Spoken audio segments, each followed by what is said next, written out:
Hi guys, welcome back to Iconic Rod and Custom, and this is episode 3 of Coupe Simone.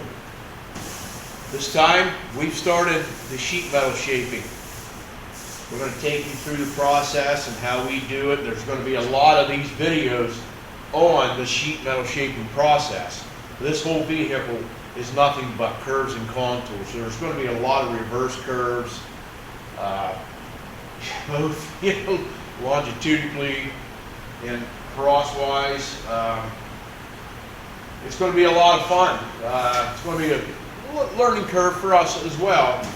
If you're not learning as you evolve in this process, you might as well give it up and start something else, because there's always something to learn, something new, a new technique or even new products that are coming out to help with the processes of coach building and sheet metal shaping. So let's get to it.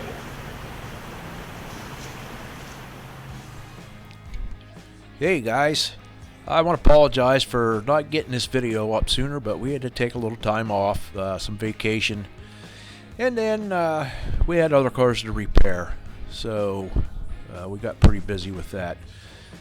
But anyway, we're starting the sheet metal shaping of this, and now the first thing we need to do is make patterns. We're going to start out pretty simple, pretty basic panels that do not have too much shape in them, and we're going to start at the back window. We're going to start up there for a 0 point, and right now just taking magnets, laying this out as flat as I can.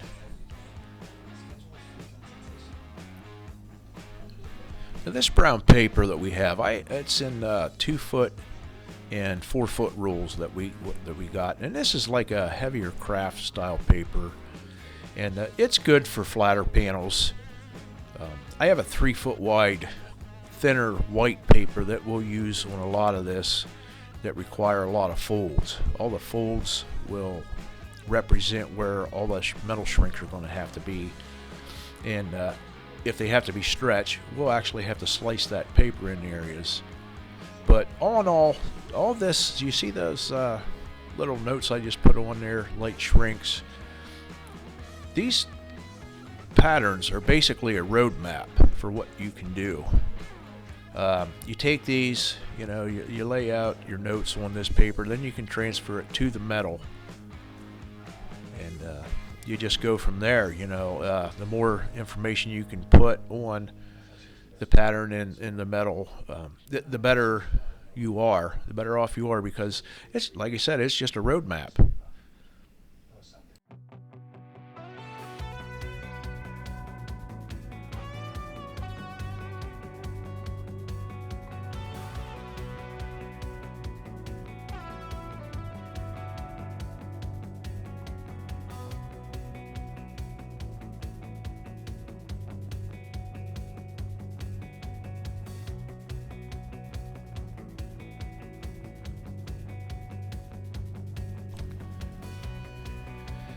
Now you're going to see a lot of wheeling and shaping. Mostly, I think we're probably going to use a lot of English wheel on this and some power hammer.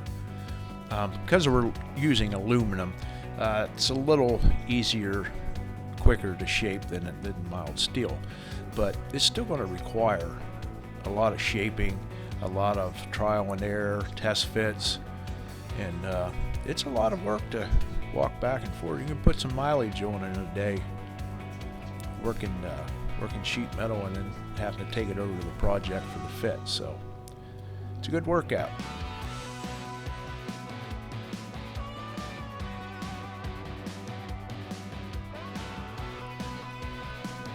Now if you was watching, I wasn't tracking right next to each other. I just did a rough pass over. And you want to try to keep your panel as level as possible when you're wheeling. When you get bigger panels, you need 2 people, and it makes it a little harder because gravity wants to take over and of your panel. Sometimes that is needed, other times you don't want that.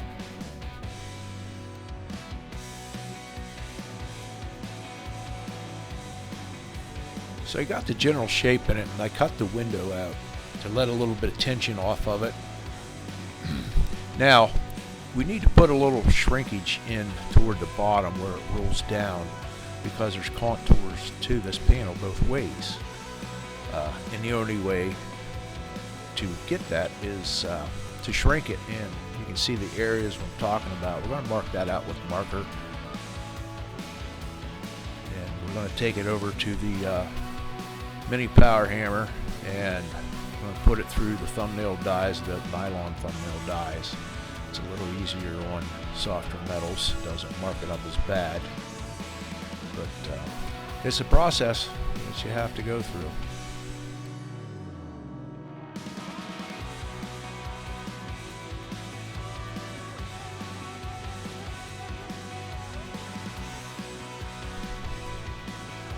So with these thumbnail dies, you can see a ridge that's raising up there, and that's called a tuck.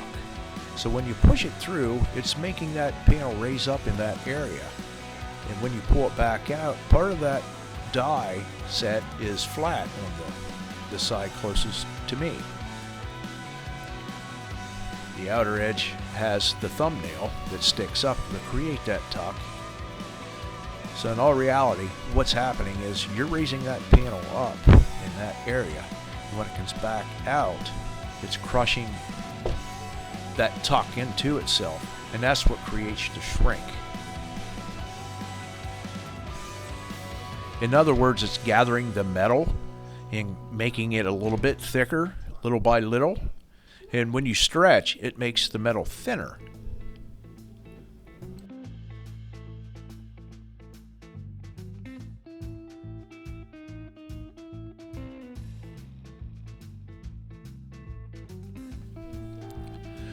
So Scott took over for me here.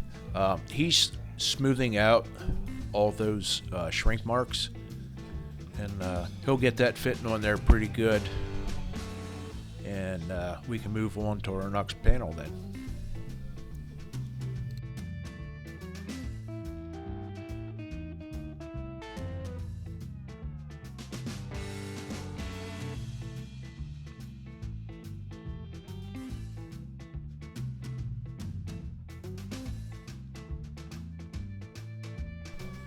Okay, so here's the part of the start, I should say, of panel 2.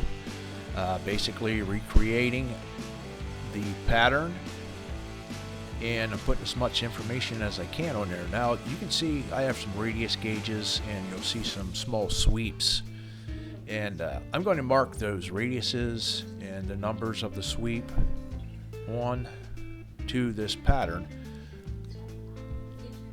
And then we'll take it over to a blank of aluminum. We'll get that all set up, marked out, and we'll relay that information onto the panel itself off of the pattern that we're creating here.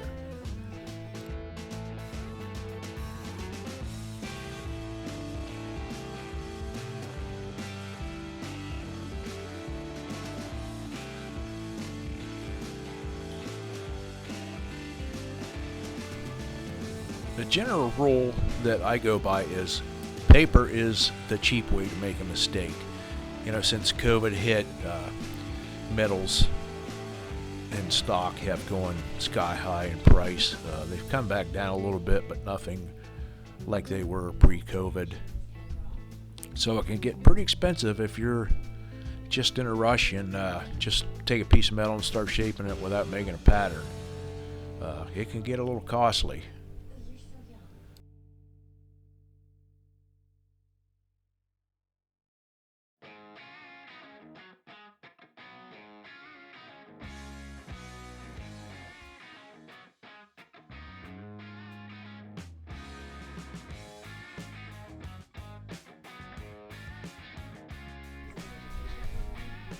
So here we are again. I'm back over with the blank of metal. I'm laying it out exactly as the paper pattern is. I'm going to repeat all of the information onto that for my roadmap. Now I'm going to use this square because I marked on the paper pattern where the highlight lines are. And this is actually like the start of a radius.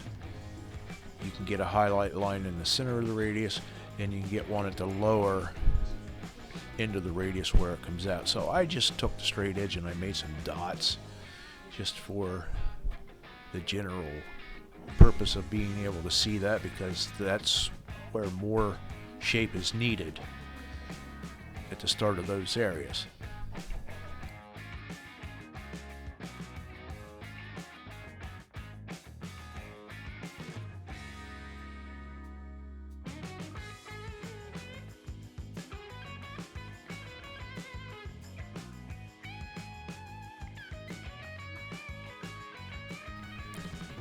I mark all of these with a Milwaukee Sharpie, basically is what that is. It seems to last longer than the regular standard Sharpies in the gray.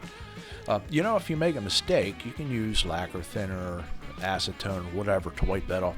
I just use, in general, 91% rubbing alcohol, because I use that to clean other things in my shop anyways that I'm working on. So, and rubbing alcohol is cheap as well, so it's quick. It works great, and it's always there for me, so that's what I use.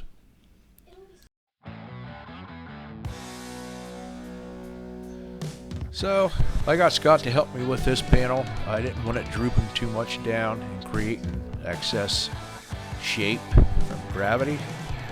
So as I said, on bigger panels, you know, if you have the help, it's a good thing to use that person to help out. The shape, the metal will come out a lot better.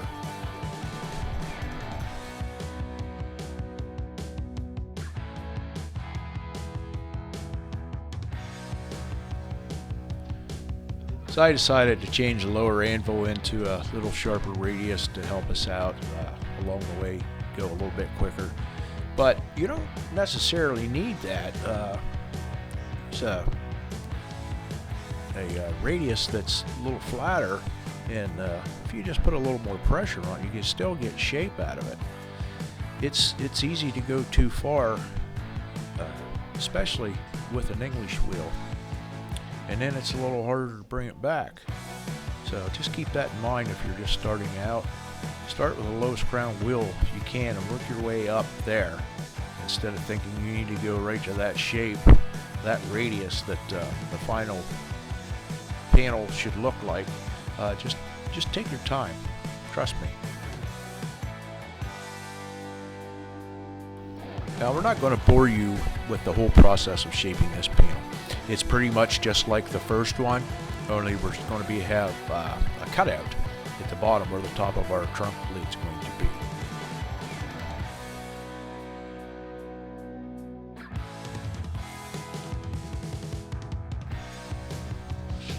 So you can see I made the cutout for the top of the deck lid, and I bead rolled that around there as far as I could. Now what I'm doing now, I annealed this piece around that area, and I'm taking a corking tool. It's a metal body chisel of sorts that has a contour and a radius on it that's just about perfect for that particular panel around those areas. So the annealing process, I'll probably show you another time if you haven't seen it already somewhere else. There's a lot of them out there.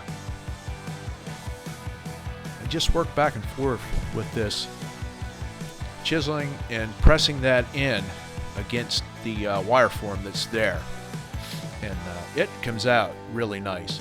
Now if you can see, I just use a wooden paint stick paddle, clamped it on the top to hold it down perfect, and especially up in the upper area.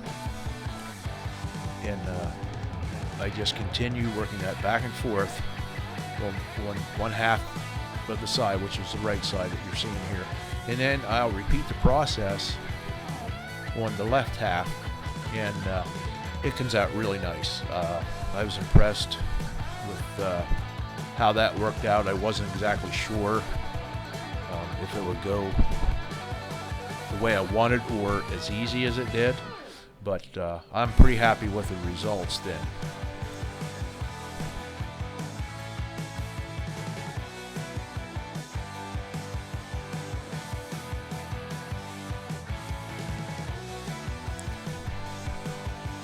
Obviously, I just kept repeating the process, moving it in little by little, and you can literally see it, go in each time you hit, especially after annealing it, because it moved really easy.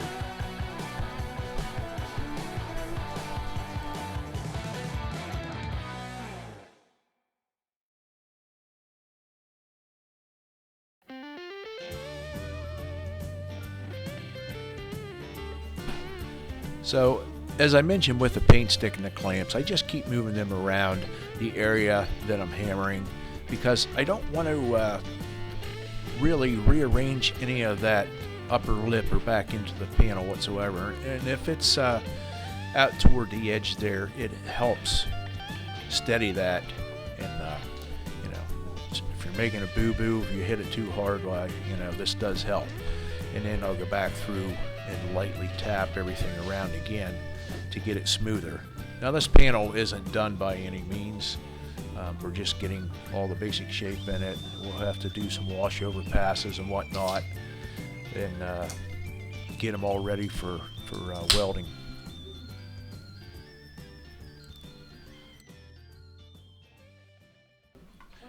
Hey, I want to thank you all for watching this video.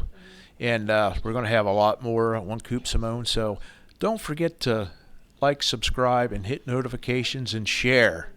Thanks.